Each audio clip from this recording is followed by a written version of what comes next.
Guys, good morning সবাইকে। তো আজকেও আবার একটা নিউ ব্লগ নিয়ে এসে পড়লাম তোমাদের কাছে।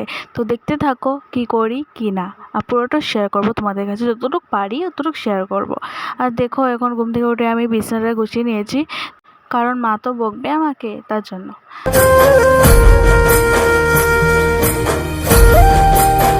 হ্যাঁ, তো আজকে খুব বৃষ্টি দিচ্ছে, দেখতে পাচ্ছ।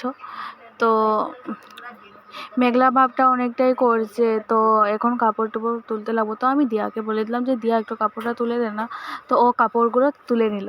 হ্যাঁ, তো বৃষ্টি আসবেই মনে হচ্ছে, কি বলবো, আর বৃষ্টি আসে আর চলে যায়। তো দেখো, এখন আমি রান্না, মা ডিমান্ড করলো যে আমি রান্না করব। তো ঠিক আছে ভাই, আমি রান্না করে দিচ্ছি। তো দেখো, এখন আমি সবজি টবজি কেটে ধুয়ে নিয়ে দিচ্ছি।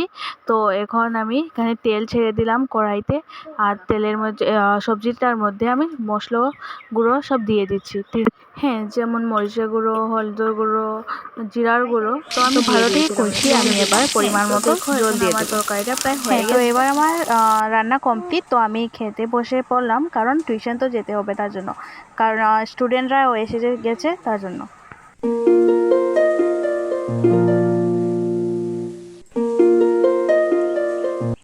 হ্যাঁ, তো দেখো, এখন আমি চলে যাচ্ছি টিউশন করতে, কারণ স্টুডেন্টরা প্রায় এসেই গেছে তার জন্য। অ্যাকচুয়ালি আমাদের তো ঘর বানানো হচ্ছে, তার জন্য ঘরের কাজটা প্রায় কমপ্লিট হয়নি। তো কমপ্লিট হচ্ছে এখন। তো তার জন্য ঘরটা কমপ্লিট হয়ে গেলে তো স্টুডেন্ট আরও আছে, তো একটাই এসেছে এখন। তো বাকি যারা আছে তারা আরও একটু পরে মনে হয় আসবে।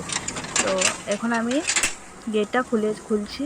তো খুলে আমি এখন যাব ভিতরে। হ্যাঁ, তো আজকের জন্য এতটুকুই থাক। তো দেখা হবে নেক্সট ব্লগে। টাটা।